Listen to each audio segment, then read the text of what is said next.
Hey guys, Jason here from Wedding Film School. Today we're going to talk about an awesome new update that turns each of these little Rode Go 2 transmitters into a standalone recorder.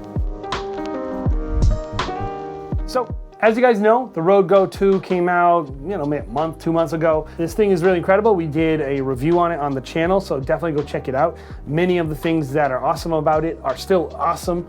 Of course, some of the problems that we think are still problems, but they did release a firmware update though that really fixes one of the main issues.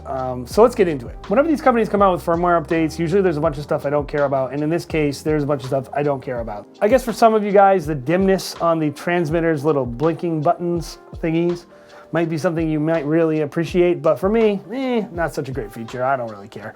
But one thing they did do that is really cool is they allowed us to have a standalone record mode for each of our transmitters, and that is pretty awesome. So all you gotta do to turn each of these transmitters into a really handy dandy standalone recorders is download the new firmware update. You go inside the app and you're gonna see the buttons change a little bit. Instead of just on or off for recording, it's gonna be always backup or off.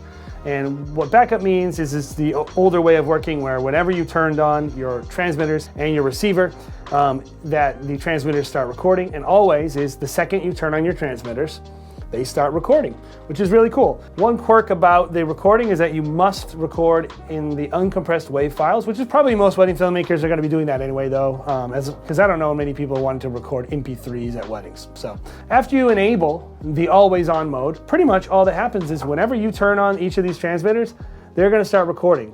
You could literally go to a wedding without your receiver, slap 2 of these on people and actually get a recording. My preference still would be to use the receiver in conjunction with your transmitters, just so I could even see if my recording was working. But it's pretty nice to know that now I have this added functionality, especially in case maybe I just accidentally forget to charge my receiver or something like that. It's great to know, hey, I got 2 more recorders in my bag in addition to the fact that they're awesome transmitters as well. One other feature that they did add is a sensitivity reducing pad, which you can enable in the app as well for each of the transmitters. But I get the feeling this is more aimed at selling their Rode Go interview like mic handle thingy, which is more for like using this as like a on-the-go interview mic or something like that. Don't go plugging it into a sound system now just because you have this pad, because I'm pretty sure it's not targeted at doing that, although I haven't tested it yet. Maybe it'll be awesome. Probably not. One of the cool things I noticed in Rode's announcement for the firmware update is that they did mention that they are working on a mobile app, which is one of the things I think would really help this thing shine. Because quite frankly, having to plug these things into a PC or a Mac in order to change a lot of the features is a pain, and it's not practical for wedding filmmakers. So I'm looking forward to that app. Thank you guys so much for checking out the channel. If you haven't liked, subscribed, done all the YouTube stuff, please do that. If you want to click down below, we do sell some of these things through our affiliate links. They don't cost you anything, but they help the channel out a lot. If you're interested in the Rode Go 2, which we use them here at our channel and with our wedding filmmaking companies, go click below. It helps the channel out a lot. Of course, we got a bunch of other stuff going up on the channel all the time, so we'd love to hang out with you guys on our weekly live stream and of course on our podcast.